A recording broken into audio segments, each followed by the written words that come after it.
우리는 코로나19의 시대에 살고 있습니다. 특별히 사회적 거리두기를 지키며 살아가야 되는 시대입니다. 만약에 예수님께서 이 시대 가운데에 최후의 만찬의 시간을 가진다면 제자들과 12명의 함께 한 테이블에 앉을 수 없을 것입니다. 그래서 이 그림처럼 숫자를 나누어서 테이블에 앉으셔야 할 것 같습니다. 아니면 줌이나 아니면 화상의 미디어를 통하여서 제자들과 만나서 이야기해야 될지도 모르겠습니다.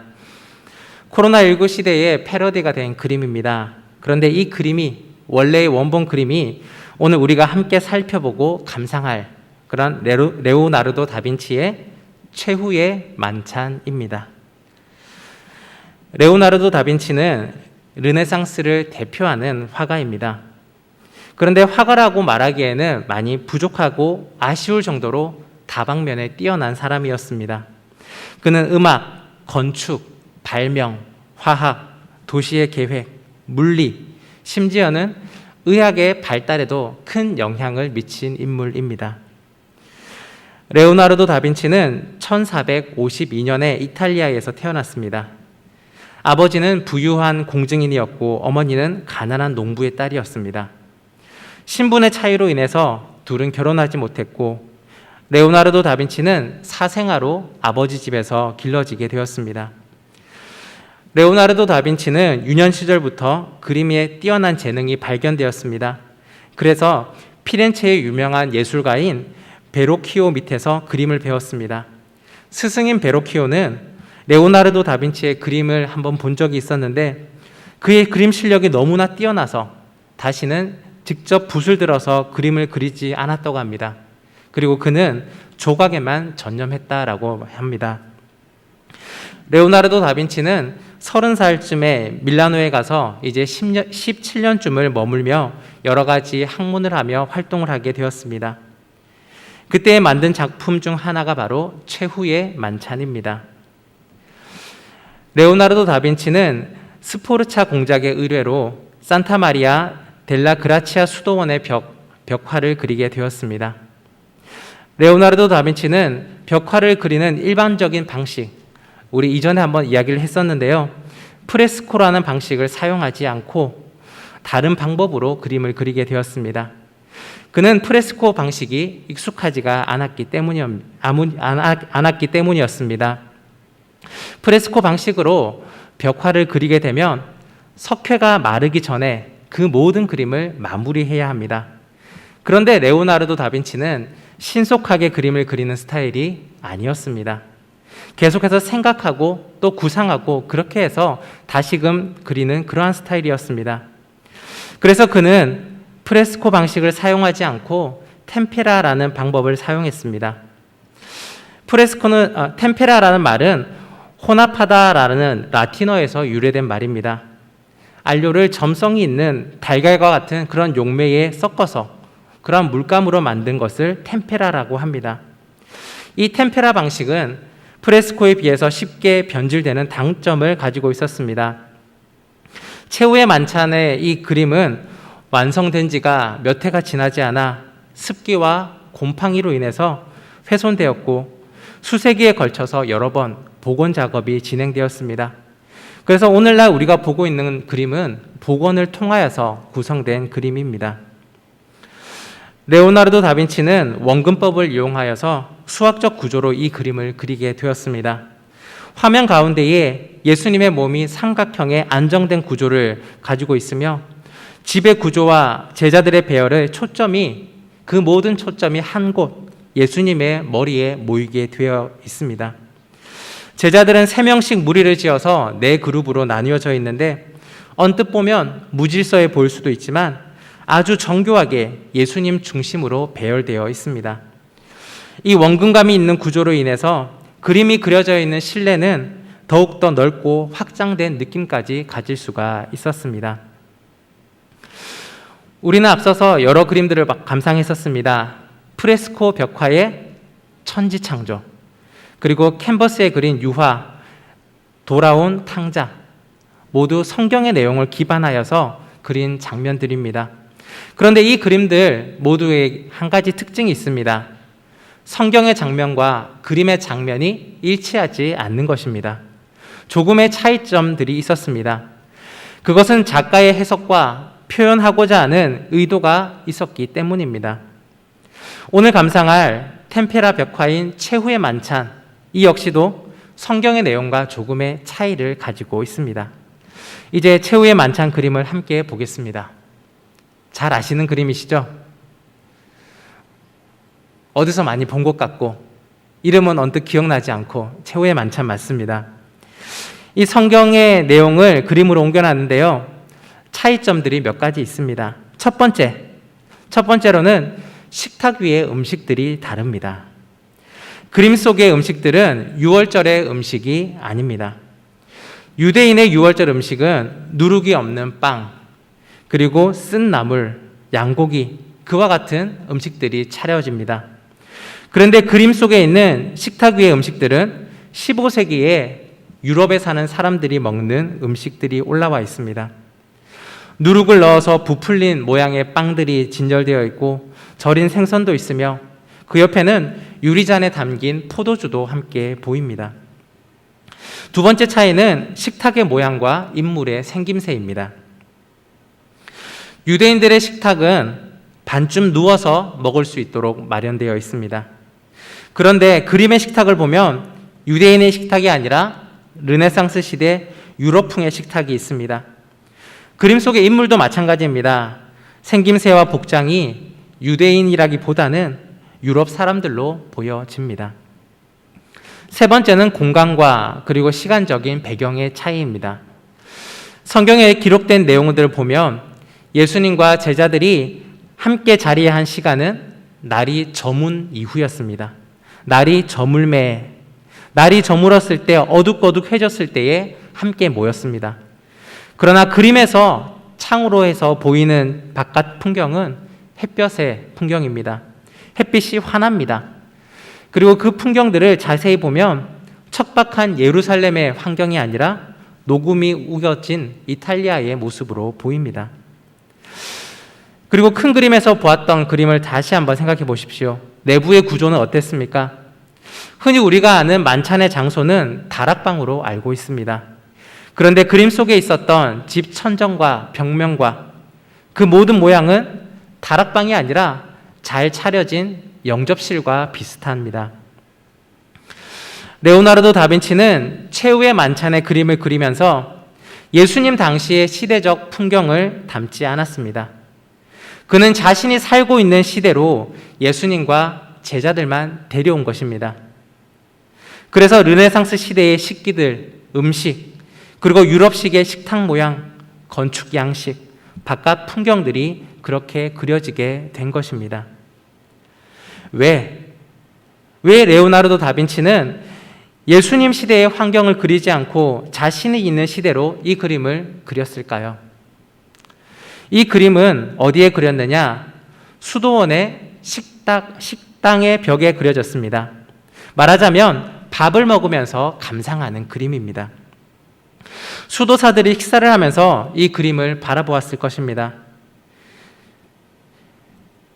자신이 먹고 있는 이 식탁에 있는 집기들과 음식들, 그와 동일한 음식들이 그 그림에 그려져 있었을 것입니다.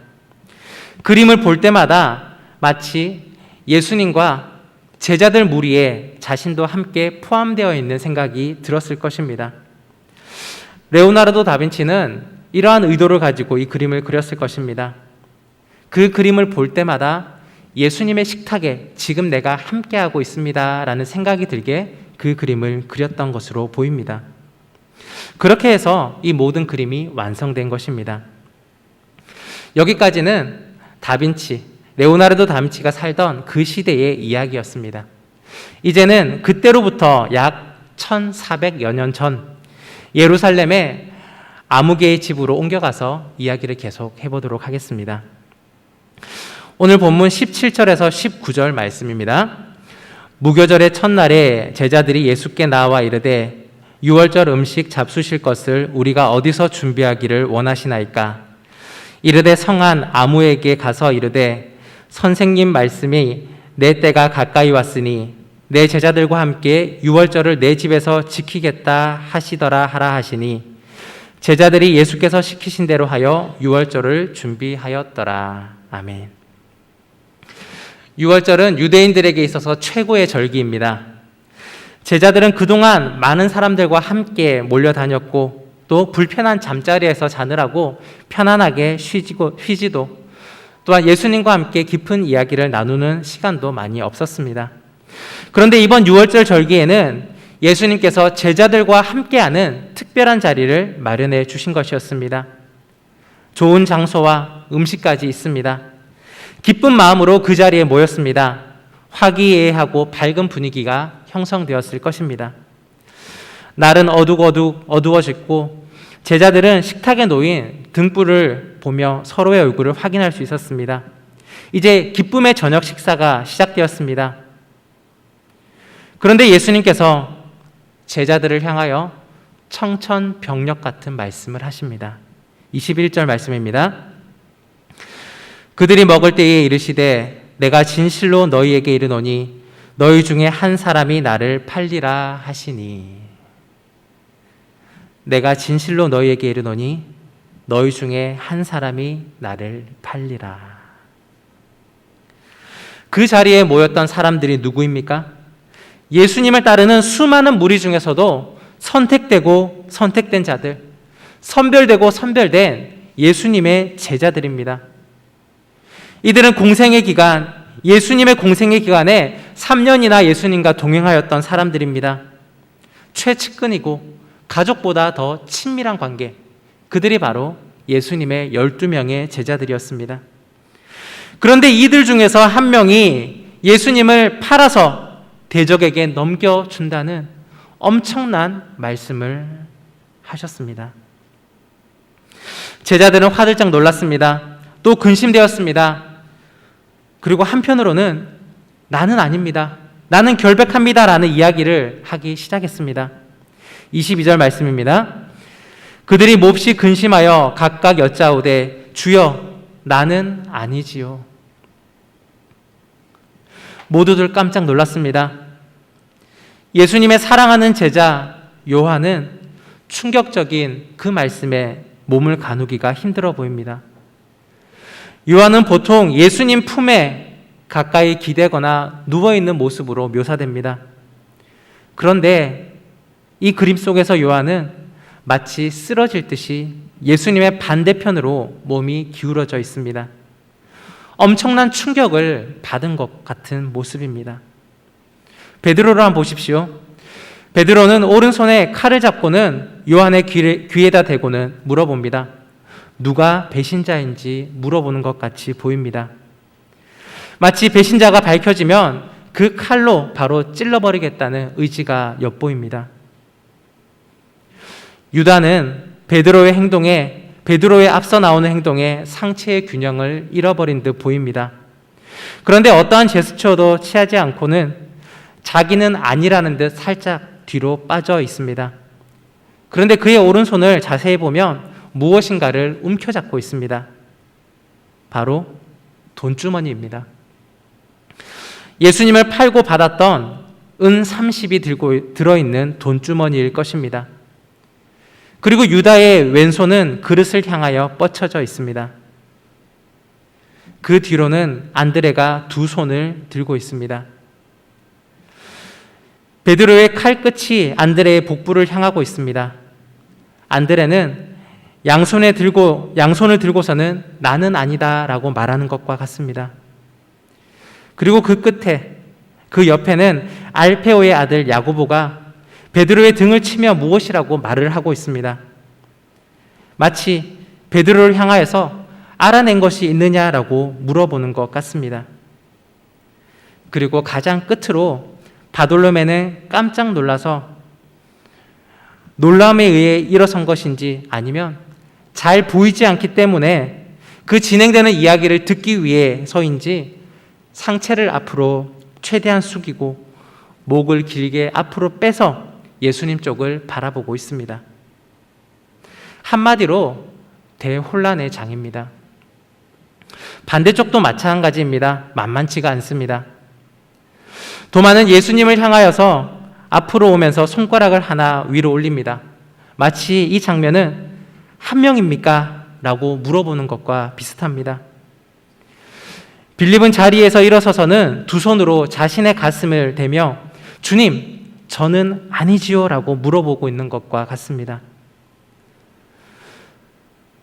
도마와 빌립이 동시에 예수님께 질문을 쏟아내자 세베대의 아들인 야고보는 두 팔로 이 두 사람을 저지하면서 무엇이라고 말합니다. 마치 이렇게 말하는 것 같습니다. 잠시만 진정하고 예수님께서 하시는 말씀을 더 들어보자 라고 말하는 것 같이 보입니다. 그리고 가장 오른편으로 마태, 다데오, 셀로딘, 시몬이 모두 자기의 결백을 이야기하고 있는지 아니면 누가 배신자인지 알아내려고 하고 있는지 서로 의논하고 있는 모습이 보입니다. 그런데 그 중에 한 사람이 손을 쭉 뻗어서 예수님을 향하고 있습니다. 마치 예수님께 직접 물어보자라고 말하는 것 같습니다. 서로 말합니다. 주여, 나는 아니지요. 주여, 나는 아니지요. 주여, 나는 아니지요. 이 대혼란의 상황 가운데에 예수님 혼자만이 미동이 없습니다.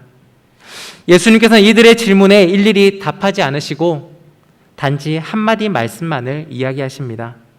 23절의 말씀입니다. 대답하여 이르시되 나와 함께 그릇에 손을 넣는 그가 나를 팔리라.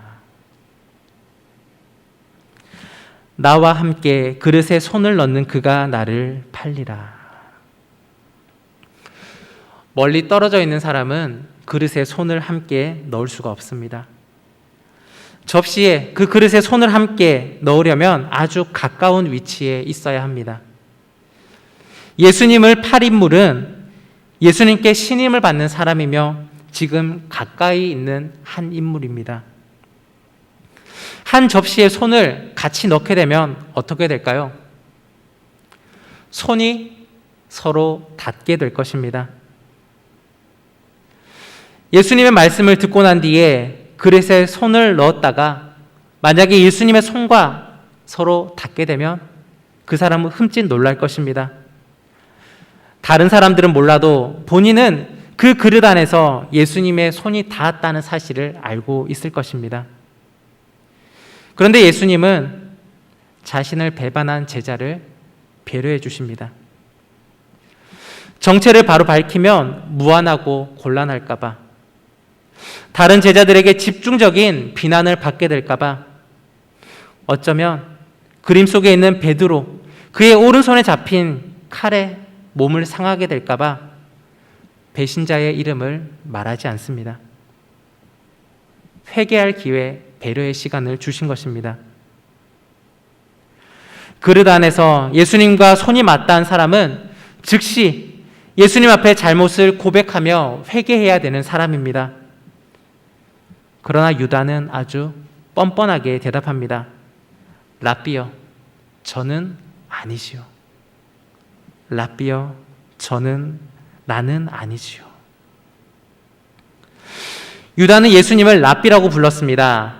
랍비라는 이 선생님이라는 존칭은 아주 높여서 부른 말입니다.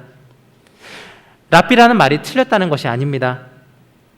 그런데 예수님의 제자이며 3년을 함께하였던 유다의 입에서는 나와서 될 말이 그가 예수님을 향하여 부를 호칭이 아니라는 것입니다. 다른 제자들은 예수님을 향하여 주여라고 불렀습니다. 주여. 주여라는 호칭은 예수님을 자기의 주인, 자기의 삶을 이끌어가는 주인으로 고백하는 호칭입니다.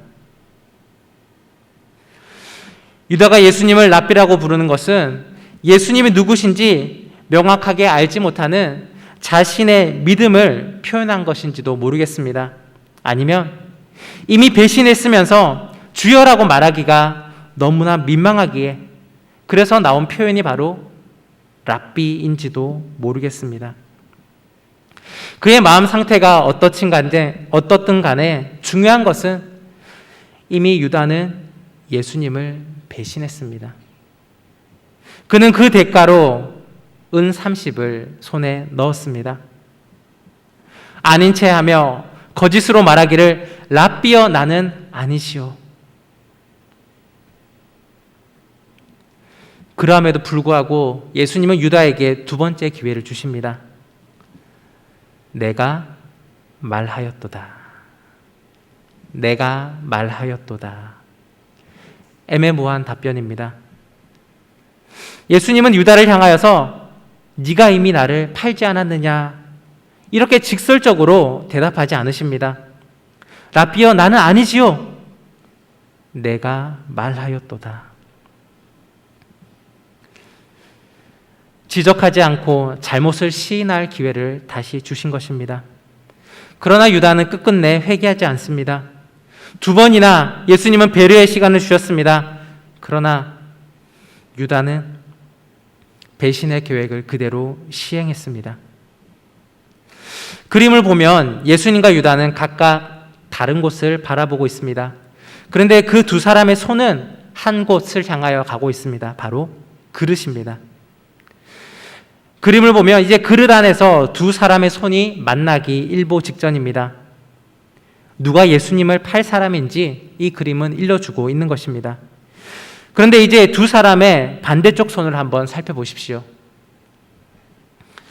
유다의 한 손은 돈주머니를 움켜쥐고 있습니다. 예수님의 다른 한 손은 하늘을 향하여 손을 펴고 있습니다. 두 사람의 심리와 추구하는 방향이 서로 다르다는 것을 표현하고 있습니다.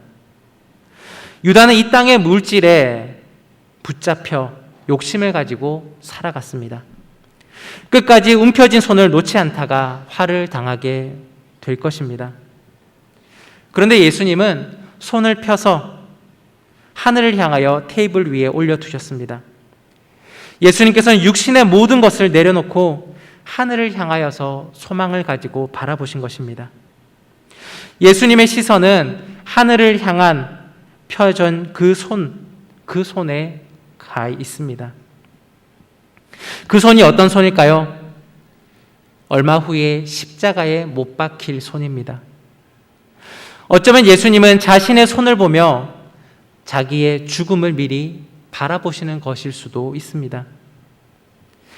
지금은 제자들이 서로 저는 아니지요. 저는 아니지요 라고 말하고 있지만 몇 시간 후면 예수님을 버리고서는 뿔뿔이 흩어 도망가 버릴 것입니다. 예수님께서는 이미 앞으로 일어날 일들을 알고 계십니다. 제자들의 배신에 대한 심적인 아픔, 또 십자가의 죽음의 육체적 고통, 그 모든 것을 생각하며 이 땅의 모든 것을 내려놓은 자신의 손을 보고 계신 것은 아닐까요? 오늘 본문에 나오는 모든 제자들이 한결같이 했던 한마디가 있습니다. 그것은 바로 나는 아니지요입니다. 나는 아니지요. 그런데 그 대답에 대한 결과는 어떻게 되었습니까? 예수님께서 로마 병정들에게 잡혀가셨을 때 너도 나도 할 것 없이 모두 예수님을 버렸습니다. 예수님을 배신하고 도망갔습니다. 팔아넘긴 자나 버리고 도망간 자나 무슨 큰 차이가 있겠습니까? 대표적인 인물로 베드로는 만찬 이후 그날 밤에 예수님을 3번이나 부인했습니다. 그때에 오늘 밤 닭 울기 전에 내가 3번 나를 부인하리라 이렇게 말씀하신 예수님의 말씀이 떠올랐습니다.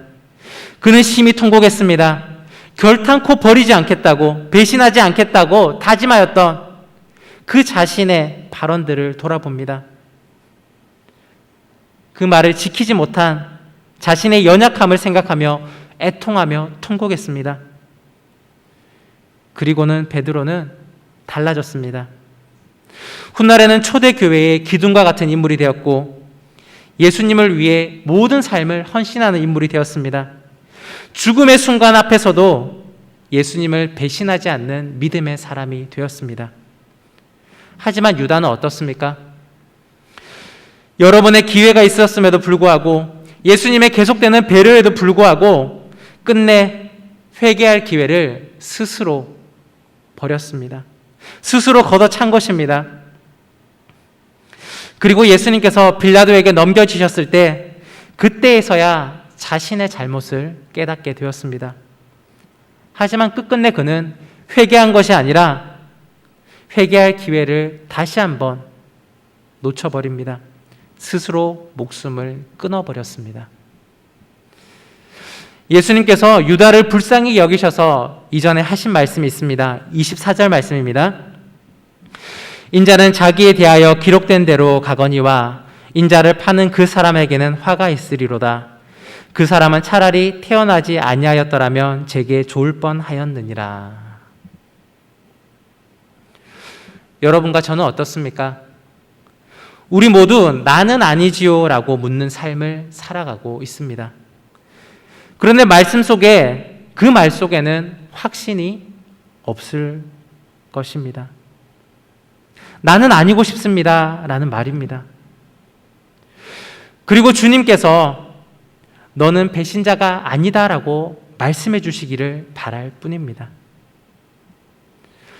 성경과 그림에서 만났던 12명의 제자뿐만 아니라 우리 모두가 연약하고 믿음이 약한 사람들입니다. 우리의 삶을 자세히 돌아보십시오. 나는 과연 그림 속의 인물 중에 누구의 모습을 하고 있습니까? 그림 속에 칼을 들고 있는 베드로처럼 혈기를 참지 못하는 인물은 아닙니까? 그림 속의 인물들처럼 화들짝 놀라거나 나는 아니라고 변명하고 있지는 않으십니까? 아니면 나는 아니면 된다라는 생각으로 난 아닙니다라고 크게 외치는 그림 속의 한 사람은 아니십니까? 그런데 자세히 보니 나는 예수님과 함께 식탁에 앉아 있습니다. 그런데 한 식탁에 앉아 있으면서도 다른 생각에 빠져 있는 사람입니다. 내 눈은 예수님을 바라보는 듯 하지만 내 손은 돈주머니를 움켜쥐고 있습니다. 그렇습니다. 내가 바로 가룟 유다입니다. 그런데 주님께서 말씀하십니다.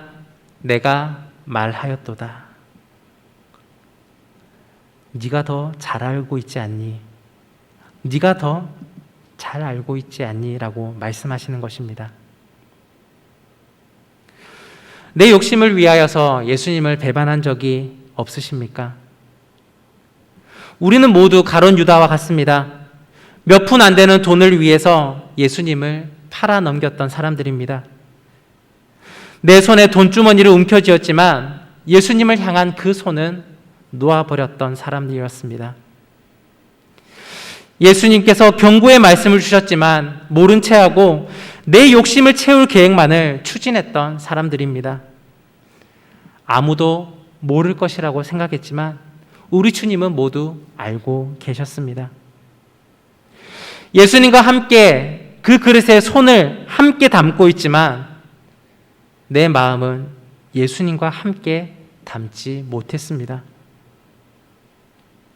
내가 가룟 유다입니다. 내가 바로 그 사람입니다. 그런데 이제 나는 어떻게 해야 합니까? 주님, 나는 가룟 유다인데 이제 나는 어떻게 해야 됩니까? 내가 누구인지 깨달았다면 이제 할 일이 있습니다. 있는 모습 그대로를 고백하는 것입니다. 그리고 주님을 의지하는 것입니다.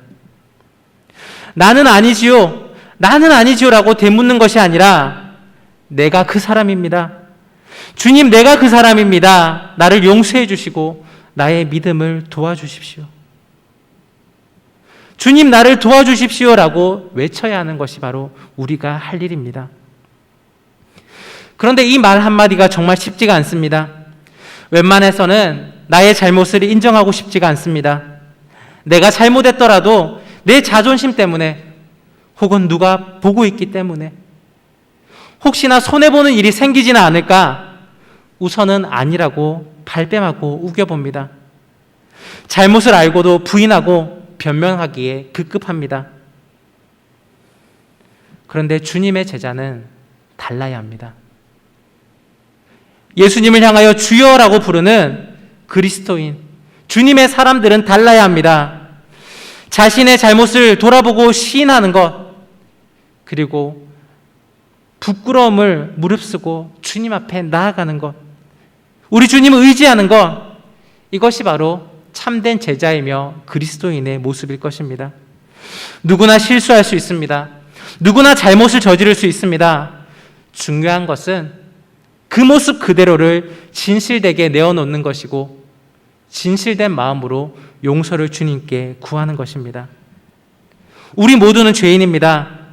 50보 100보의 문제일 뿐입니다. 모든 세상의 일 앞에 우리는 주님을 배반했던 사람들입니다. 나의 안위를 위하여서 주님을 버리고 살아갔던 사람들입니다. 그런 우리 앞에 두 갈래의 길이 놓여져 있습니다. 하나는 유다의 선택이고 하나는 베드로의 선택입니다. 여러분은 어떠한 길을 선택하시겠습니까? 사랑하는 여러분, 우리 주님께서는 지금 오늘 이 시간 가운데에 우리에게 기회를 주고 계십니다. 주님의 손을 내밀고 계십니다. 지금 내가 해야 할 일은 나는 아니시오, 나는 아니죠 주님이라고 묻는 것이 아니라 내가 바로 그 사람입니다. 내가 바로 그 사람입니다. 주님, 나의 연약함을 도와주십시오. 통회하며 자복하며 주님이 기뻐하시는 길 가운데 살기로 결단하는 것입니다.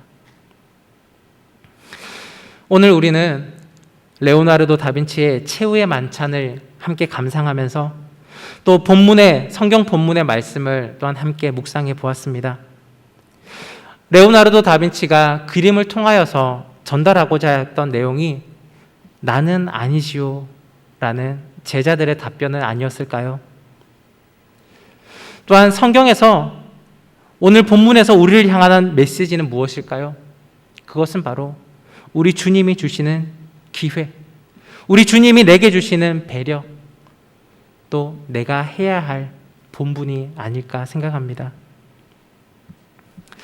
산타 마리아 그라치아 수도원의 수도사들은 식사 때마다 이 그림을 보면서 주님을 위한 특별한 삶을 살기로 작정했을 것이고 또 자신의 의지가 약해질 때 다시금 그 의지를 되새기며 주님을 배신하지 않겠다고 다짐하였을 것입니다. 그리고 그 다짐과 함께 주님과 함께 식탁의 교제를 나누었을 것입니다. 오늘 저와 여러분도 동일합니다. 우리의 모든 순간들, 우리 삶의 모든 장면들이 바로 주님 앞에 있습니다. 우리 주님, 그 앞에서 우리가 살아가는 것입니다. 세상에서 가장 믿을 수 없는 존재는 나 자신입니다. 내가 배반하지 않을 것을 확신하면 참 좋겠지만 그것은 예수님의 제자조차도 이루지 못했던 것입니다. 내가 고백할 것은 나의 한계를 인식하는 것이고 잘못된 모습을 깨닫는 것이고 즉시 그 길에서 돌이키는 것입니다. 오늘 우리 주님은 이 그림과 이 말씀을 통하여서 저와 여러분에게 묻습니다. 그리고 우리가 주님께 간절히 돌아오기를 기다리고 계십니다. 그러한 주님 앞에서의 삶들을 온전한 그리스도인, 주님이라고 부르는 주여, 주님이라고 부르는 제자의 삶을 살아갈 수 있는 저와 여러분이 되기를 간절히 바랍니다. 우리 함께 기도하며 나가겠습니다.